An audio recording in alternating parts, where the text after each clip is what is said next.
काल खूप दिवसानंतर पुन्हा एकदा ज्ञानेश्वरी वाचायला घेतली आणि मला पहिल्या पानावर हे सापडले. श्री ज्ञानदेव महाराजांच्या घशाला अजान वृक्षाची मुळी लागल्यामुळे त्यांना त्रास होत आहे असा श्री एकनाथ महाराजांना एक दिवस दृष्टांत झाला. त्याप्रमाणे मोठा समुदाय घेऊन ते टाळ मृदुंगाच्या गजरात आळंदीला पोहोचले. त्यावेळी आळंदीला सगळीकडे रान माजले होते. इंद्रायणीच्या तीरावर सर्व मंडळींना थांबायला सांगून एकनाथ महाराज एकटेच त्या घनदाट अरण्यात शिरले.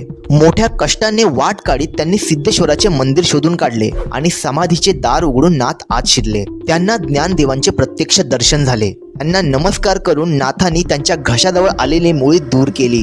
ज्ञानेश्वरीत बरेच पाठ अशुद्ध झाले आहेत. ते शुद्ध करण्यासाठी एकनाथ महाराजांना ज्ञानेश्वर माऊलींनी सांगितले. ज्ञानेश्वर माऊलींचे दर्शन करून नाथांना खूप आनंद झाला व तिथून ते बाहेर आले. त्यानंतर ज्ञानेश्वरीच्या शुद्धीकरणाचे काम त्यांनी शके 1506 मध्ये पूर्ण केले. ज्ञानाचे सागर असलेल्या ज्ञानेश्वर माऊलींना माझे कोटी कोटी वंदन. मराठी सनातनी फॅक्ट्सला नक्की सबस्क्राईब करा.